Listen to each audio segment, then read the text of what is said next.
প্রতিদিন অফিসের কাজ সেরে আমি আর শিমুল দুজনে মিলে রতনদার চায়ের দোকানে বসে কিছু সময় আড্ডা দিই। তারপর সন্ধ্যা হওয়ার পরপরই যথারীতি যে যার বাড়ির উদ্দেশ্যে রওনা হই। আজও তার ব্যতিক্রম কিছু হবে বলে মনে হলো না। আমি সময় মতো চলে এসেছি। এখন শুধু শিমুলের আসার পালা। তবে আজ শিমুলের আসতে একটু দেরি হচ্ছে। হয়তো কোনো জরুরি কাজে আটকে পড়েছে। বেশ কিছুক্ষণ অপেক্ষার পর অবশেষে শিমুল হাজির হলো। কি রে, এত দেরি হলো যে? আর বলিস না, রাস্তায় এত জ্যাম ছিল যে দেরি হয়ে গেল। ও আচ্ছা আচ্ছা। রতনদা, আমাদের কিছু চপ আর বেগুনি দাও তো। হ্যাঁ হ্যাঁ, এখনই দিচ্ছি।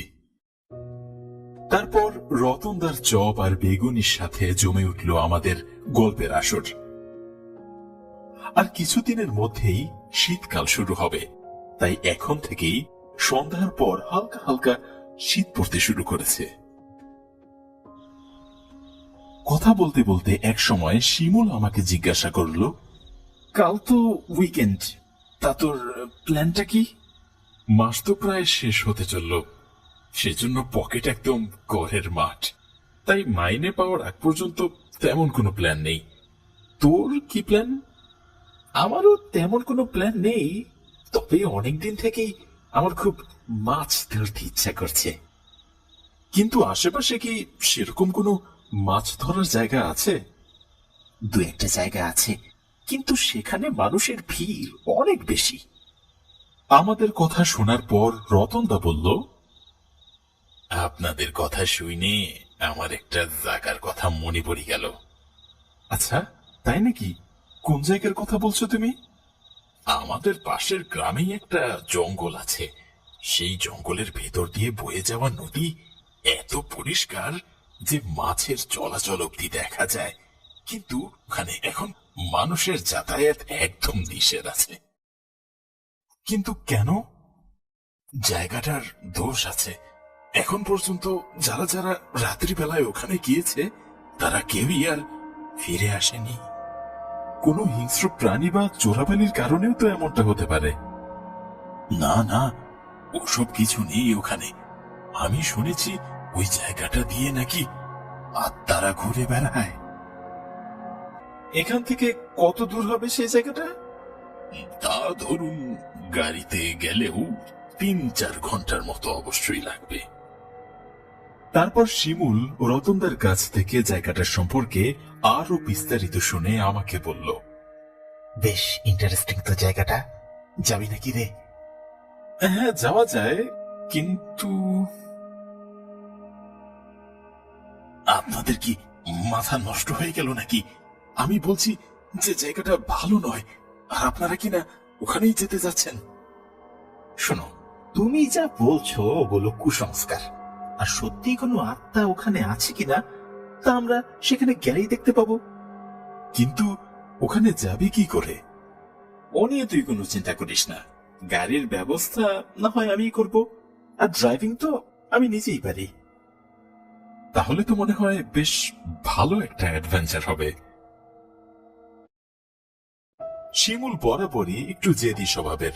ও একবার যা বলে তা করেই ছাড়ে। যেমন ভাবনা তেমন কাজ। পরদিন সকালেই গাড়ি নিয়ে আমার বাড়ির সামনে এসে হাজির হলো।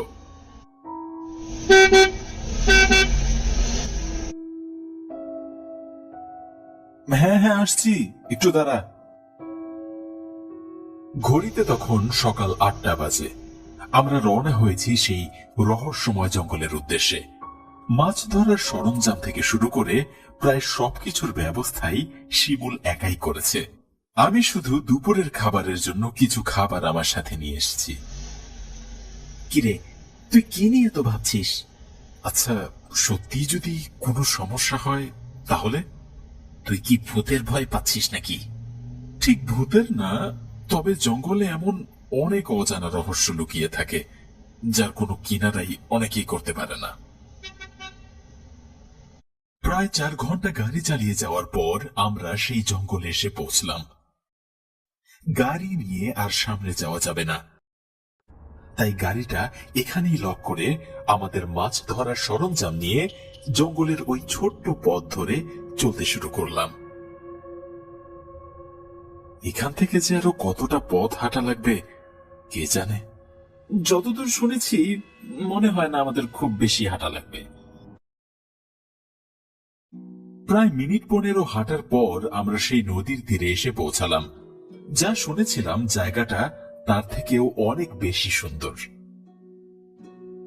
এখানে পৌঁছাতে পৌঁছাতে প্রায় দুপুর হয়ে গেল, তাই একটা গাছের নিচে বসে কিছুক্ষণ বিশ্রাম নেওয়ার পর নদীর পাড়ের এই জায়গাটা পরিষ্কার করে ছিপ নিয়ে বসে পড়লাম মাছ ধরতে।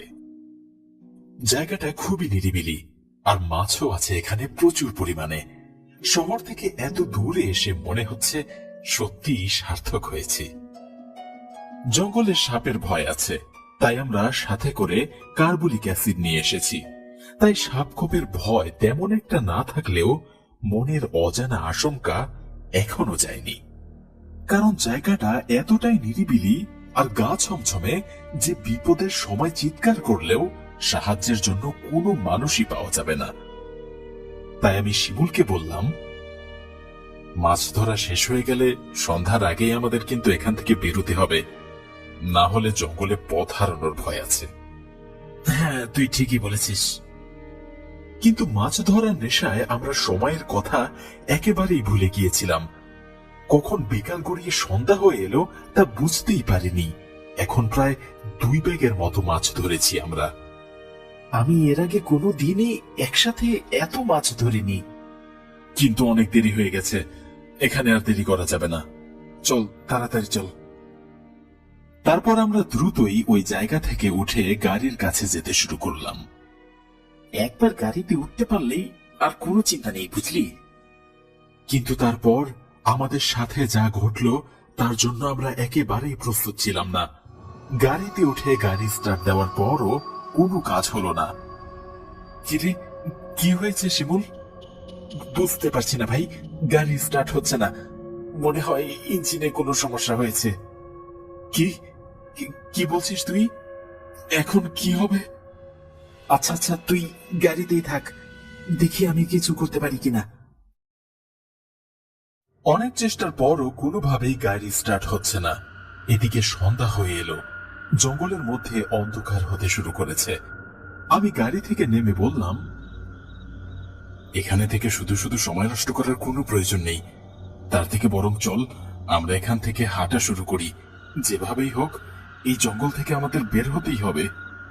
দাঁড়া, গাড়িতে একটা টর্চ আছে, ওটার সাথে নিয়ে নিই।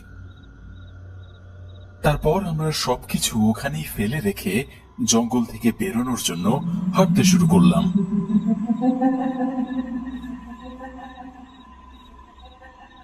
একেবারেই শুমশাম আর ঘন জঙ্গলের মধ্য দিয়ে প্রায় অনেকক্ষণ ধরেই হাঁটছি, কিন্তু কোনো রাস্তার দেখা পাচ্ছি না। বেশ ভালোভাবেই বুঝতে পারলাম যে আমরা জঙ্গলের মধ্যে পথ হারিয়ে ফেলেছি।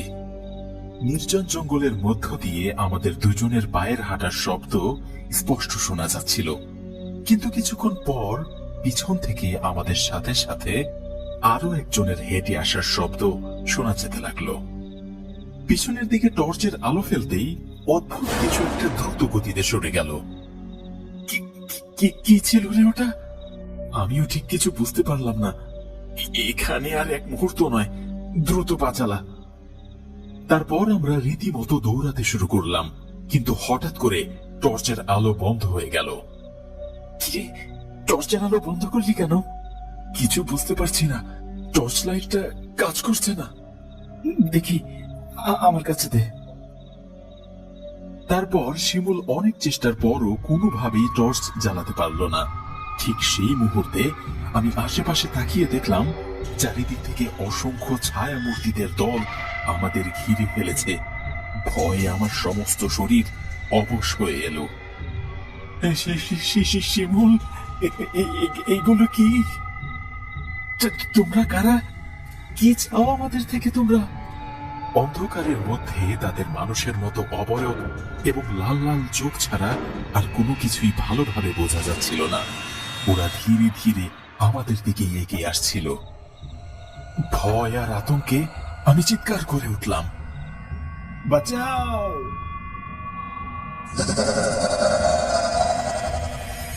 কাউকেই ছাড়বো না, কাউকেই ছাড়বো না, মেরে ফেলবো, তোদের মেরে ফেলবো।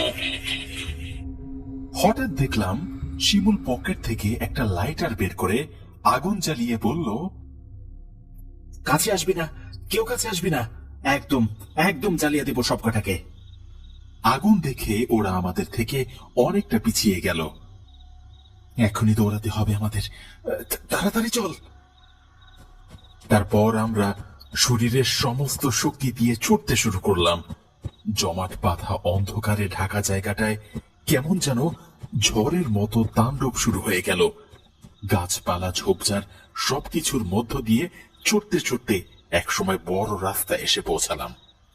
কিন্তু তখনও আমাদের মনের ভয় কাটেনি। অবশেষে বেশ কিছুটা দূরে একটা দোকানের মতো দেখা যাচ্ছে। কাছে গিয়ে দেখলাম ওটা একটা চায়ের দোকান। একজন বয়স্ক লোক ওই দোকানে বসে আছেন, হয়তো উনিই দোকানদার। আমাদের অবস্থা দেখে লোকটি বলল, কি হয়েছে তোমাদের? এত রাতে তোমরা কোথা থেকে আসছো? তারপর আমরা তাকে সবকিছু খুলে বললাম। ও, তোমরা তাহলে সেই গোসুন্ডির জঙ্গলে গিয়েছিলে? ওই জায়গাটা খুবই খারাপ। শুনেছি যুদ্ধের সময় নাকি মানুষদের মেরে ওখানে গণকবর দেওয়া হতো। সেই তখন থেকে ওই জায়গাটা এমন, অনেকে নাকি দেখেছে ওখান দিয়ে মরা মানুষের আত্মা ঘুরে বেড়ায়। ভাগ্যিস তোর কাছে লাইটারটা ছিল, তাই আজ পালিয়ে বেঁচে ফিরতে পারলাম। ঠিকই বলেছিস ভাই, অনেক বড় বিপদের মধ্যে থেকে বেঁচে গেছি। তোমাদের এখন আর কোনো ভয় নেই, তোমরা এখন নিরাপদ জায়গাতেই আছো। আজকের রাতটা না হয় তোমরা আমার বাড়িতেই থাকো। কাল সকালে লোকজন নিয়ে আমরা সেই জঙ্গল থেকে তোমাদের গাড়ি আর জিনিসপত্র উদ্ধার করে নিয়ে আসবো। অনেক ধন্যবাদ আপনাকে।